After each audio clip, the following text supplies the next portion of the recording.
And today, wow, we are not just looking at a book. We're sort of witnessing a philosophical earthquake that honestly still shapes how we think about everything. Science, belief, certainty itself. We really are. We're diving into the mind of David Hume, the 18th century giant of the Scottish Enlightenment, and we're looking at his most focused, most revolutionary text, an enquiry concerning human understanding.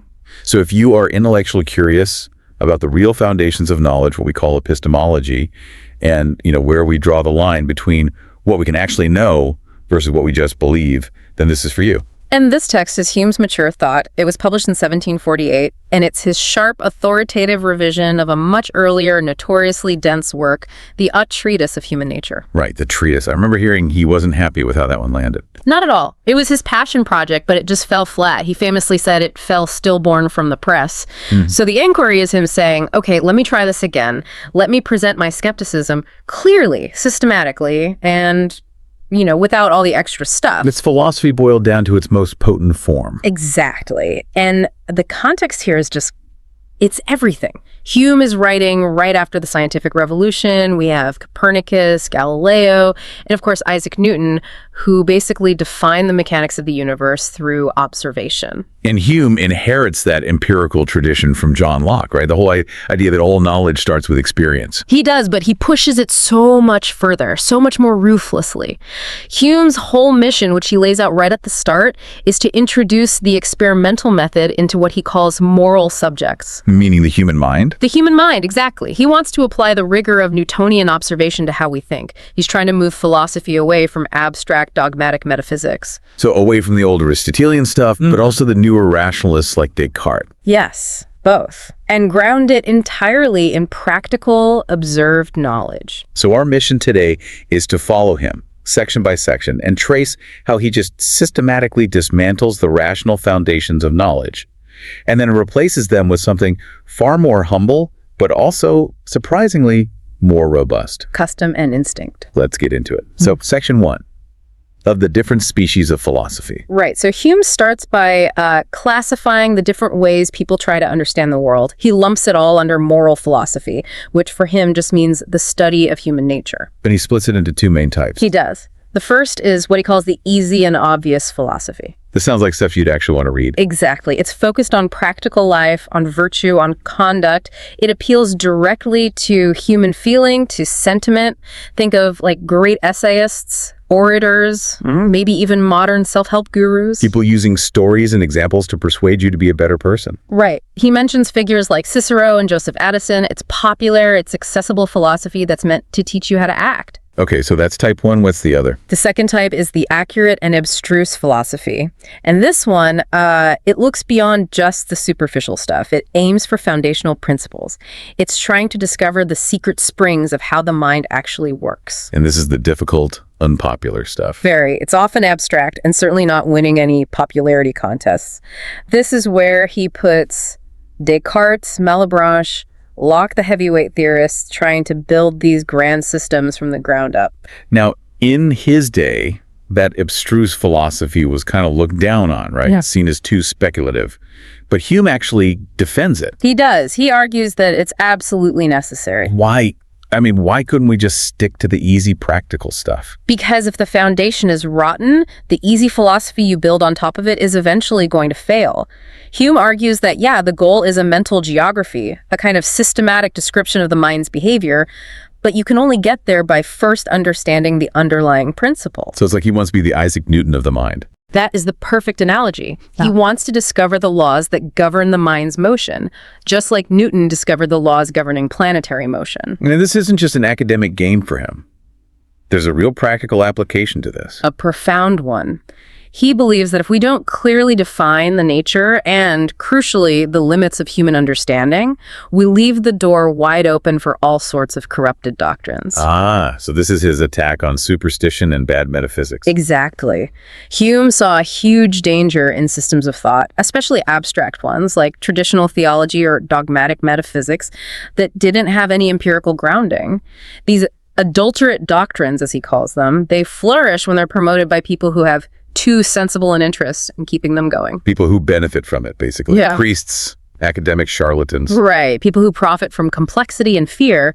So for Hume, establishing the true, humble limits of our reason is a kind of Catholic remedy, a universal defense against intellectual corruption and dogmatism. So, to set those limits, he first has to figure out what the mind is made of.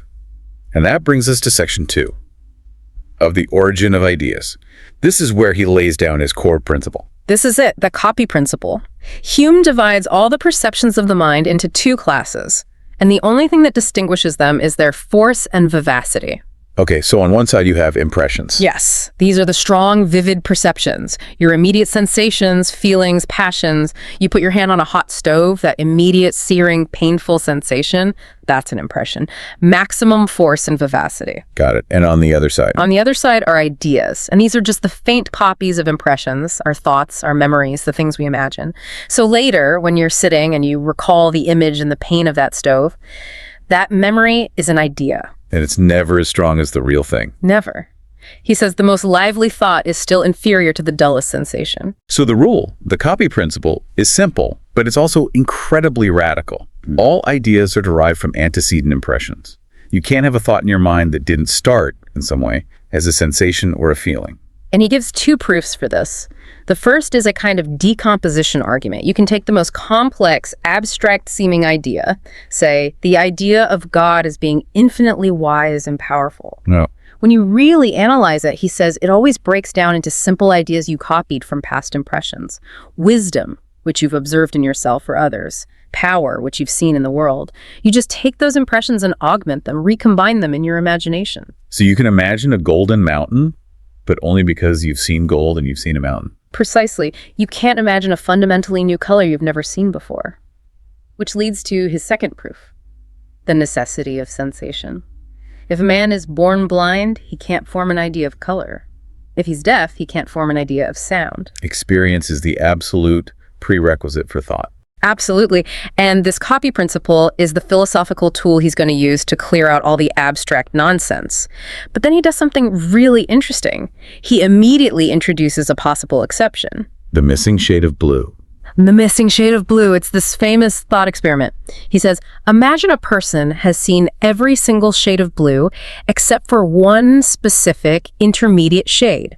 Could that person, just by arranging all the other shades in their mind, conjure up an idea of that missing one without ever having had the direct impression? And he seems to think, yeah, maybe they could. He does, which seems to contradict his own absolute rule. So why blot it up? Why introduce a counterexample only to basically brush it aside? I think it's a brilliant rhetorical move. First, it shows he's an honest philosopher. He's acknowledging the potential limits of his own system, but then he dismisses it as being so singular, so trivial, that it doesn't really challenge the overall utility of the principle. He's basically saying, yeah, there's this one tiny edge case, but let's focus on the 99.9% of the time this rule works. Exactly. And that practical use is the famous test for meaning. This is Hume sharpening his razor. When we come across these abstract philosophical terms, which are often faint, obscure, and really easy to misuse, especially in metaphysics, Hume gives us a cure. Ask where it came from. Ask the question. From what impression is that supposed idea derived? And if you can't trace that idea back to a specific, vivid impression or a combination of them, then Hume says the term is just sophistry and illusion. It's meaningless noise. And that's the weapon he's going to wield against concepts like power, self, and substance. That's the one. Okay, so we've got the building blocks. Our thoughts are just faint copies of impressions, but our mind isn't just a chaotic mess of random ideas. We think in coherent patterns. Right. So how does the mind organize them? That's section 3, the association of ideas. Right. Hume suggests there's a kind of gentle force that links our ideas together. It's not, an unbreakable bond, but it's a general principle of connection. And he identifies 3 universal ways that ideas get associated. The first one is resemblance. Yep. Super simple. You see a picture of a house, and your mind is naturally led to think of the actual house. Okay. The second is contiguity in time or place. Right. If you're thinking about one apartment in a building, your mind might naturally drift to thoughts of the apartments next to it. Or thinking about one event makes you think of what happened right before or right after. And the third one, which this feels like it's going to be the most important one for the rest of the book. It is. Cause and effect. You think of a wound and your mind immediately jumps to the pain that follows it. You see smoke, you think of fire. So resemblance, contiguity, and cause and effect. For Hume, these are like the fundamental laws of mental gravity. That's a great way to put it. They operate silently, universally. And what's really key here is that he expands this beyond just, philosophical navel-gazing. He applies it to things like writing. Yes, to narrative compositions. He points out that even a good story, whether it's history or poetry, depends on these links for its coherence. A history book relies heavily on cause and effect to link events together, right? Tracing actions back to motives and forward to consequences. And if a writer just jumps randomly between topics, the whole thing feels disjointed. It feels disjointed because the connections that associative glue are too weak. He's arguing that whether you're, a physicist analyzing the cosmos or a poet writing an epic, your mind is operating according to these same very modest principles of association. So with all the tools laid out, Hume is now ready to apply them. And that brings us to section 4. Skeptical doubts concerning the operations of the understanding. This is where he really unleashes his skepticism, right? This is the main event. This is the main event. And this section introduces what philosophers now call Hume's fork. He basically divides all of human knowledge, all the objects of reason, into two distinct, mutually exclusive types. Okay, what's on the first prong of the fork? On one side, you have relations of ideas. Yeah. These are propositions that are intuitively or demonstratively certain. You find them in geometry, algebra, arithmetic. Things you can know just by thinking. Exactly. Their truth is necessary, and denying them creates a logical contradiction. The example he gives is 3 times 5 is equal to half of 30. You don't need to go out and count things in the world to know that's true. Pure thought guarantees it. A square can't be a circle. Right. That's a relation of ideas. Okay, so what's on the other side? The other prong is matters of fact. And these concern existence, and they are never certain. They depend entirely on observation and experience. And the key thing is the contrary of any matter of fact is always possible. It implies no contradiction. None at all. His example is the sun will not rise tomorrow. I can easily imagine that. It might be wildly improbable, but it's not logically impossible like a square circle is. And almost everything we think we know about the world falls into this category. Almost everything. Hume points out that all our reasoning about existence, anything beyond what we are immediately seeing or remembering, is founded on the relation of cause and effect. If I find a watch on a desert island, I infer a watchmaker was there. Right. And this leads him to his first huge skeptical punch. How do we know about causality? And Hume's answer is devastating. He says causes and effects are never discovered by reason alone. They are discovered entirely and only by experience. Okay, let's unpack that. Why can't I just reason my way to understanding cause and effect? Because there's nothing in the cause, if you just consider it abstractly, that logically implies the effect. He uses this great example of Adam, the first man, created with full rational powers but no experience. Right. If you show Adam a glass of water, he can't, just by looking at its clarity and its liquidity, figure out that it would suffocate him if he tried to breathe it. He has no basis for that inference. The connection, the power that binds the qualities of water to the effect of suffocation is totally secret to him. So we can see the sensible qualities of a thing, its color, its weight, its texture. But the secret power that makes it do what it does is completely hidden from us. It's impenetrable. We don't see the force. We have no conception of, say, the inertia that keeps a moving body in motion. Our understanding of nature is fundamentally opaque when it comes to the actual power that makes things happen. All we ever get is observation seeing one event followed by another. And this sets up the really killer argument, the one that shakes everything. Part 2 of this section, the problem of induction. This is the core of his genius, and it's a challenge that modern science still grapples with. The question is this: experience only tells us about the precise objects and times we've observed in the past. So, on what grounds do we extend that experience to the future, to objects we haven't seen yet? Why do I believe that the next piece of bread I eat will nourish me just because all past bread has? Exactly. The step you're taking there relies on a hidden assumption. Hume calls it the principle of uniformity.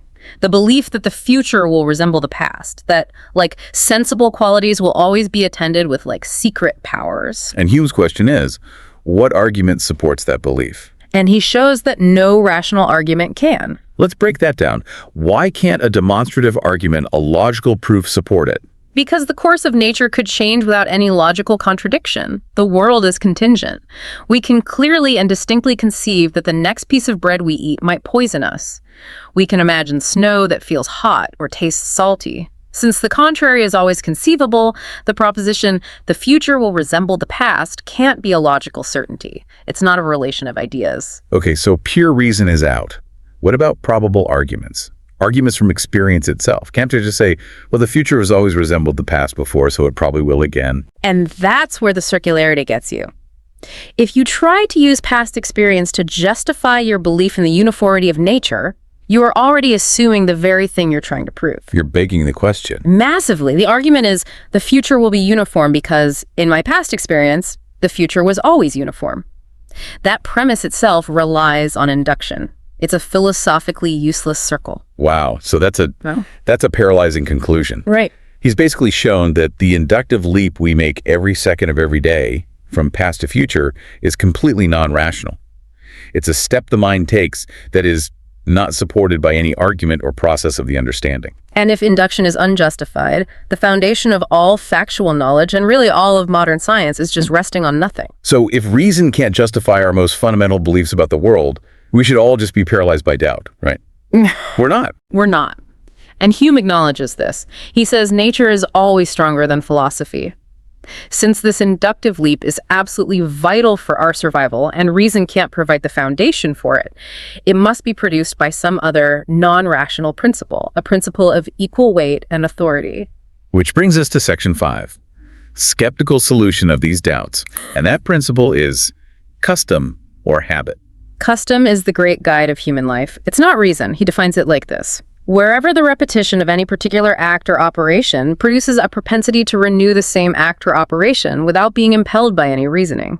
We always say that this propensity is the effect of custom. So we see one thing followed by another again and again and again, and that sheer repetition creates an irresistible internal urge to expect the second thing when we see the first. It's a mechanical tendency. It's the force of repetition doing all the work, not some intellectual copulation. He says without this, we would be completely ignorant of every matter of fact beyond what we're seeing or remembering right now. And this leads him to have to redefine what belief even is. It does. And he's very careful here. He says, belief is not some new idea that you add to a conception. You can imagine a golden mountain, for instance, without believing that it exists. The idea is the same whether you believe it or not. So if it's not an extra idea, what is it? He says belief is a particular manner of conceiving an object. It's a conception that feels different. It's more intense and steady, more firm, more vivid, more forceful than the mere fictions of the imagination. It's a feeling. It's a feeling. It's a sentiment. This vivacity, this intensity is what separates a firm belief from just a flight of fancy. But where does that feeling, that extra intensity, come from? It comes directly from the custom that's been built up by constant conjunction. The present impression, the thing you see right now, acts like a trigger. When the cause appears, your mind's habit instantly carries your thought to the associated idea of the effect. And the vivacity of that initial impression is sort of transferred to the associated idea. It makes the expectation feel certain and real. So the feeling of certainty is a psychological phenomenon. It's driven by repetition and association, not by a logical guarantee from reason. Precisely. The whole process of making inferences about the world is secured by what Hume calls a kind of instinct, a mechanical tendency.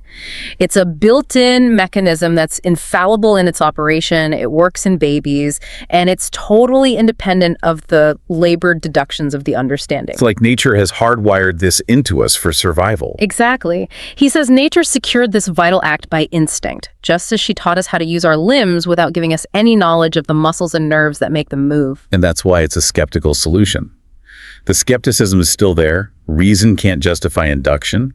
But he's explained why we still function. We're guided by nature, not by some angelic rationality. Right. So once you accept that custom governs belief, you have to deal with the fact that the world isn't always perfectly uniform. Right. Not every cloudy day brings rain. Exactly. So that brings us to section 6 of probability. How does our instinctive mechanism handle these mixed experiences? He makes a distinction, right? He does, a technical one. He distinguishes between two kinds of inferences based on how psychologically compelling they are. First, you have proof. And a proof is an inference based on completely uniform past experience. Yes, like the proof that all humans will eventually die or that a heavy object will fall if you drop it. The experience is so uniform that it creates a custom so strong it leaves no room for doubt, even though, remember, the foundation is still just instinct. Okay, so that's proof. Then you have probability. And that covers everything else. All the instances where past experience is mixed, where it's less than uniform, predicting a horse race, guessing if a particular medicine will work. So how does the mind calculate this? It's like a balancing act. The mind weighs the frequency of the different outcomes. If one outcome happened 9 times out of 10 in the past, the custom built for that outcome is 9 times stronger than the custom for the other one. Your resulting belief is sort of tempered. It's moderated in proportion to how much the evidence favors one side. The feeling of certainty is weaker. Much weaker. But the habit still pushes your expectation toward the more frequent outcome. So what does this mean for the idea of chance or randomness? If everything is just about habit and conjunction, is anything truly random? For Hume, no. He's fundamentally a determinist. He says it very clearly. There is no such thing as chance in the world. What we call chance events, like a specific roll of a die, are just instances where we are ignorant of the underlying uniform causes. So the die landing on a 6 isn't random. We just don't have enough information about the precise forces, the tiny movements in the hand, the air resistance, the angle of impact. Exactly. Our ignorance forces us to rely on probabilities, which are just our way of quantifying our uncertainty.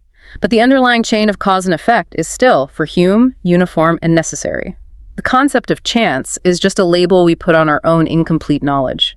Okay, so now Hume circles back to the big one. The concept that seems to underpin all of this reasoning about the world, the idea of necessary connection. In Section 7, he's going to apply his famous test from Section 2. The copy principle test, yes. If this idea of power or force or necessary connection is actually meaningful, it has to be derived from some impression. We have to find where we got it from. And this section is arguably the most radical part of the whole book. It really is, because he systematically searches for this impression of power where everyone traditionally thought it was, and he comes up empty everywhere. So let's follow that search. First, he looks at external objects. We watch one billiard ball hit another one. What do we actually perceive? We see one ball touch the other. That's contiguity. We see one event after the other. That's succession. We see motion. What we do not see or feel is the force or the power that binds them together. In a single instance of causation, that power is utterly unknown. We just see B happen after A. We don't see the making happen. We never see the making happen. Next, he looks at internal operations, the mind's command over the body. I mean, if power is anywhere, it has to be in our own conscious will, right? You would think. But Hume shows we're just as ignorant here. We can't perceive the power by which our will commands our limbs. We have no idea about the secret mechanism, the nerve impulses, the animal spirits that connect a thought in our brain to the wiggling of a finger. He uses the example of paralysis. The will is still there. You're still trying to move your arm, but the power is just gone. It's mysteriously missing. All we're ever aware of is the command and then the consequence, not the force that connects them. And he even takes this critique to theology, specifically to a doctrine called occasionalism. Right, which was the idea from thinkers like Malebranche that only God has true causal power. So when one billiard ball hits another, that's just the occasion for God to step in and move the second ball. And Hume's take. He dismisses it as being too bold and bizarre. But his real philosophical objection is about consistency. He says the same reasoning that shows power in objects is inconceivable, because all we see is a sequence. That same reasoning shows that power in a mind, even a divine mind, is equally inconceivable. Just swapping in an invisible divine power doesn't actually explain anything. It just moves the mystery. Exactly. We're still just observing sequences. So if the impression of power doesn't come from outside us, or inside us, or from God, where in the world does it come from? That's part 2 of this section. And here's the brilliant, counterintuitive answer. The impression of necessary connection doesn't come from observing a single instance of cause and effect. It comes from the repetition of similar instances, the constant conjunction. And that repetition creates a new internal impression. Yes. The mind, conditioned by this habit, gets determined to pass from the appearance of the cause to the expectation of the effect. And that internal feeling, that determination or transition of the mind itself, that is the impression that gets copied into our idea of necessary connection. Wow. So the idea of power is entirely subjective. It's a feeling of expectation in the observer, not a property of the objects themselves. That's the revolutionary move. It shifts causation from being a fundamental force out there in the universe to being a psychological habit inside the human observer. And this leads to his famous 2 definitions of cause. They're complementary. They're 2 ways of looking at the same phenomenon. The first is the external object-based definition. A cause is an object followed by another, and where all the objects similar to the first are followed by objects similar to the second. That's just describing the constant conjunction we see in the world. Right. And then there's the second, internal, mind-based definition. A cause is an object followed by another, and whose appearance always conveys the thought to that other. And that's describing the necessary inference, the feeling of determination that we experience. And that's it. That's all we get. We can't get that deep metaphysical insight into the causal glue that we crave. All we can coherently mean by the word cause is captured by these two modest descriptive definitions. Okay, so this new definition of cause as just constant conjunction and a mental inference, that has huge implications, especially when you apply it to human behavior. Yeah. And that's the focus of Section 8, of liberty and necessity. Right. Hume argues for what he calls universal necessity, which is basically determinism, but in the moral realm. He says, look, if we define necessity as just constant conjunction followed by an inference, Which he just did. then human actions are obviously necessary. The connection between motives, character, circumstances, and what people actually do is just as uniform as physical causes and effects in nature. We rely on this every day. I expect that a person will run from a fire or that they'll repay a loan if they're an honest person. Exactly. And if someone does something unpredictable, we don't assume there was no cause. We just assume there was some hidden complexity in their character or their situation that we didn't see. It's just like in nature, when a medicine doesn't work as expected, we assume there are deeper causes, not that the laws of physics broke down. So he thinks the whole philosophical fight between free will and determinism is What? just a misunderstanding. He says it's mostly a verbal dispute, a fight over words. If you define necessity in some heavy metaphysical way as this like mystical, irresistible compulsion, then yeah, it seems to conflict with freedom. But if you accept Hume's much more modest definition, constant conjunction plus inference, then the necessity of human actions is just obvious. We infer actions from motives all the time. So how does he define liberty or freedom to make it compatible with this kind of necessity? He defines it very simply. Liberty is the power of acting or not acting according to the determinations of the will. In other words, if you wanted to raise your hand and nothing external, like a chain or a locked door, was stopping you and you raised it, then you acted freely. So liberty isn't the opposite of causation, it's the opposite of external constraint. Exactly. And this is the foundation of what philosophers call compatibilism. But this has a huge consequence for morality. If our actions are determined by our character and motives, does that let us off the hook? Does it diminish moral responsibility? He argues the exact opposite. He says moral accountability actually depends on necessity. Think about it. If actions were truly random, if they had no necessary connection to a person's character or their stable motives, how could you ever blame or praise them? The action would just be a fluke. It wouldn't mean anything about the person. It would mean nothing. Actions are fleeting. They only matter morally, he argues, because they come from something durable and constant in the person's character. So we punish a person for a crime, not just because of the act itself, but because the act reveals a bad principle in their mind. Precisely. And the entire system of law, rewards, and punishments, it fundamentally relies on the uniform influence of motives on the mind. We punish someone with the expectation that the motive, the fear of future punishment, will reliably cause them to avoid that action in the future. The very existence of our moral systems presupposes the necessity of human behavior. So, if most of our knowledge about the world is really rooted in this non-rational instinct he calls custom, we should probably see that same mechanism elsewhere in the natural world. You'd expect to. And that's exactly where Hume goes in Section 9, of the reason of animals. He uses animal behavior to confirm his whole theory. How does he start that? He opens by saying that all of our reasoning about facts is based on a kind of analogy. We expect similar outcomes from similar causes, and the strength of our belief depends on how similar the situations are. And when we look at animals, they obviously learn from experience. Clearly. A horse learns how high to leap over a fence after failing a few times. A dog, if you threaten it with a whip, becomes apprehensive of pain. It's inferring a future effect from a past cause. This shows that animals are capable of inductive reasoning. They project their past experiences onto the future. But we can't seriously believe that a dog is going through some complex philosophical chain of reasoning about the uniformity of nature. Of course not. They're not wrestling with the problem of induction. So their ability to learn from experience must come from custom or instinct. It has to be an automatic, built-in mechanism. And here comes the punchline. Here it comes. By a very powerful analogy, if animal learning is instinctive, then our own human experimental reasoning itself is nothing but a species of instinct. It's a mechanical power that acts in us without us even being aware of it. So this confirms his skeptical solution from before. It nails it down. Our most vital cognitive function, the ability to navigate the world, find food, avoid danger, it's secured by an instinct just as much as a bird's ability to build a nest.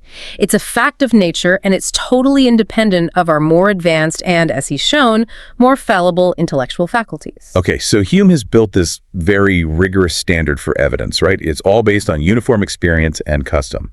Now, in Section 10, he applies that standard to one of the most controversial topics of his day. Of miracles. Yes, and this is one of the most famous and maybe one of the most rhetorically devastating parts of the inquiry. He starts with a kind of guiding principle for any rational person. He calls it the wise man's maxim.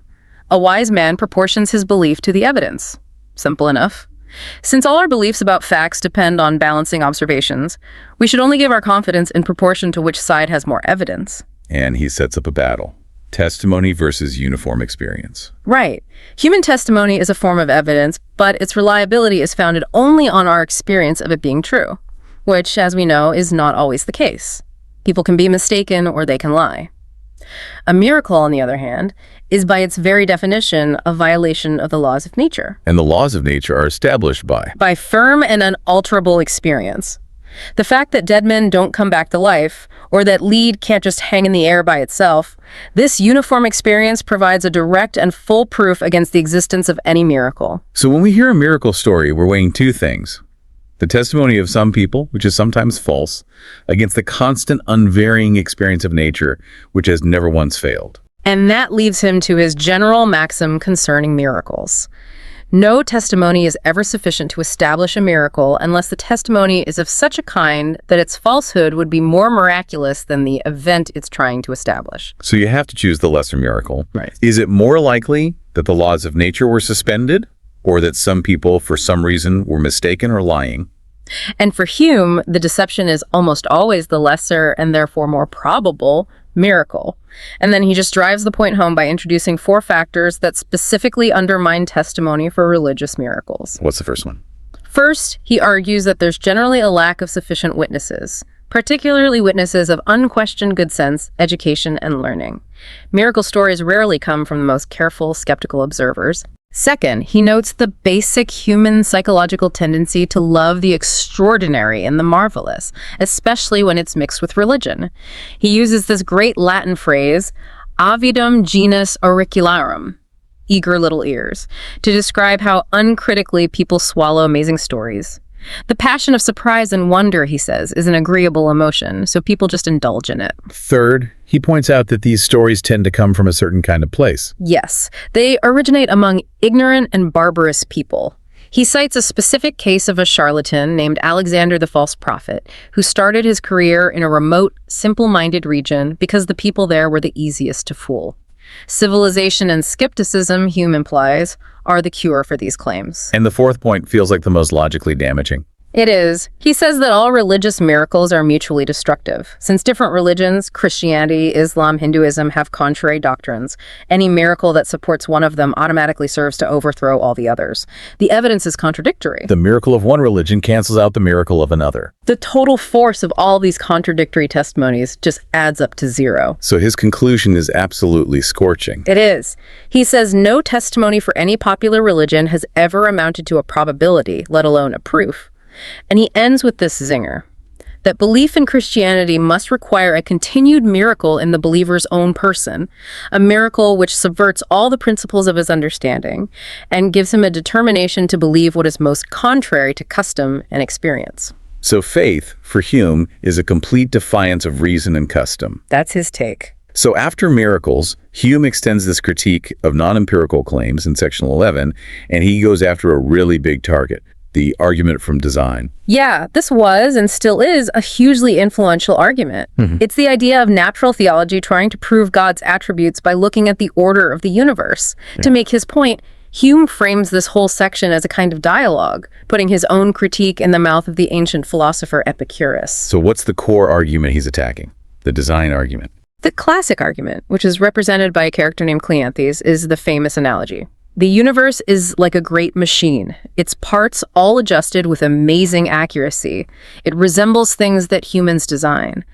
Therefore, the cause of the universe, the author of nature, must be like the cause of human machines, namely an intelligent mind, just, a vastly more powerful one. And Epicurus, who is Hume's mouthpiece here, counters this with something called the principle of proportionality.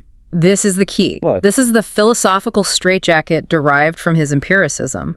We can only infer causes that are exactly proportional to the effects we actually observe.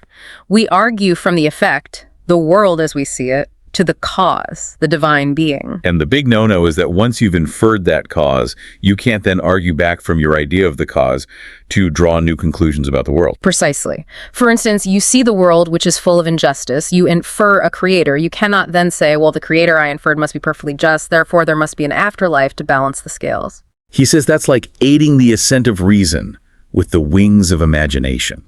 A great phrase. We have no empirical reason to give the divine being any perfection or attribute like perfect justice or goodness that we don't see fully manifested in the world right now. If the world looks chaotic, cruel, and imperfectly designed, then the creator we infer must be proportionately chaotic, cruel, and imperfect. And he also attacks the analogy itself, right, between a machine and the universe. He does. He says it fails because the universe is a single instance without parallel. We know what human designers are like because we have experience with thousands of them. But what experience do we have of the origin of worlds? None. It's a one-off event. He has that great illustration about the footprint. It's so good. He says if we only knew about humans from seeing a single footprint in the sand, we could infer that a creature with a foot made it. But we could not infer, based on that single piece of data, that the creature also had 2 feet, lungs, a heart, or was highly intelligent.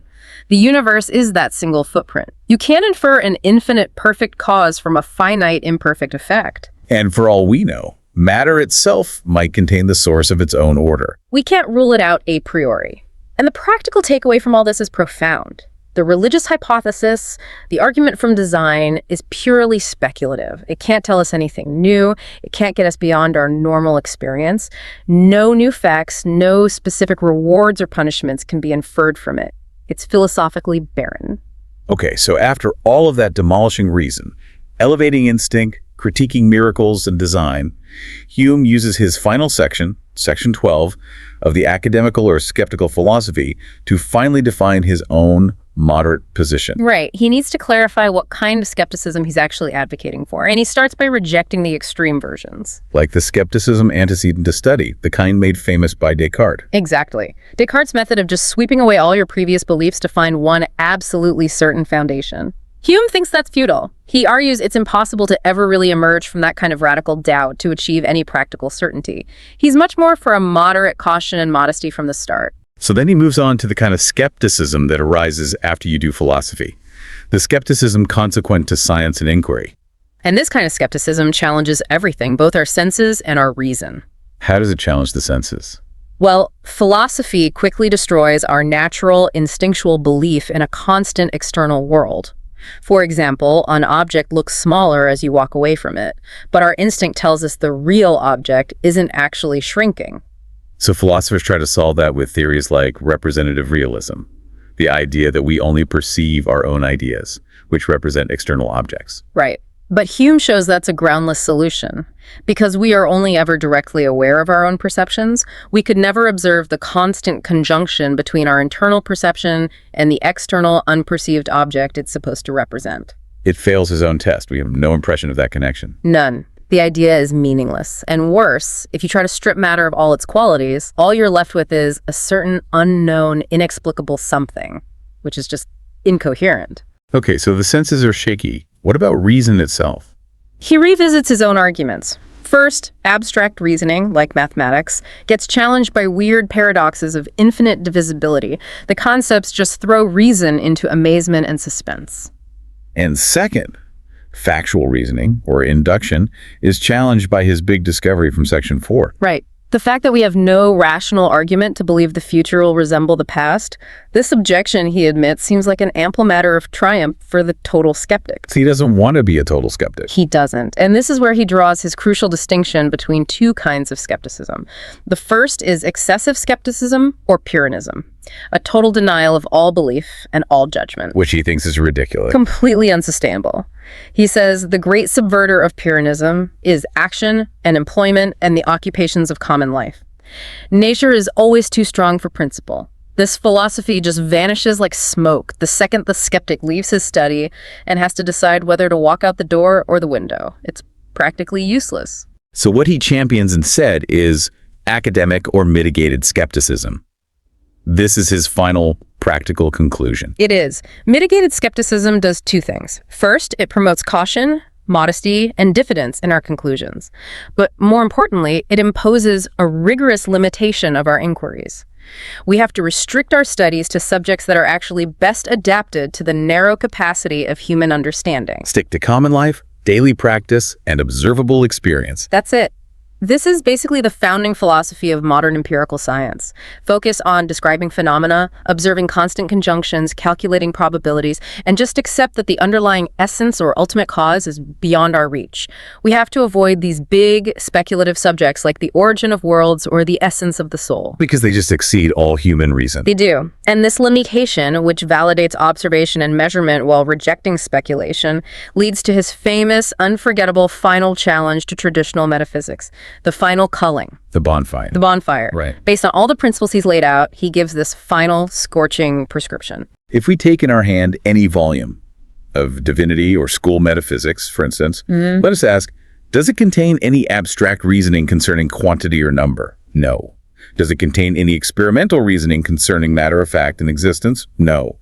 Commit it then to the flames, for it can contain nothing but sophistry and illusion. A declaration of war on ungrounded speculation, all wrapped up in a very polite 18th century essay. So at the end of the day, Hume's big achievement wasn't to destroy knowledge, it was to redefine its scope and its grounding. That's it, exactly. He dismantled the foundations of old-school rationalism to show that our knowledge of the world isn't guaranteed by some perfect divine reason. It's limited, and it's driven by the non-rational but incredibly reliable force of natural instinctive custom. And by embracing this mitigated skepticism, he basically validates modern science observation, calculation, discovering descriptive laws, while at the same time giving us the philosophical tools to reject superstition and metaphysics. Our certainty becomes humble, it's based on habit.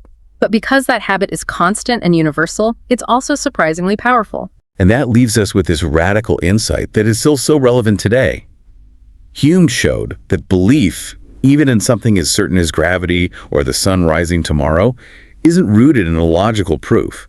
It's rooted in a deeply embedded non-rational habit, a mechanical tendency. It is. So the next time you implicitly rely on your experience to predict what's going to happen next, you're essentially proving Hume's point.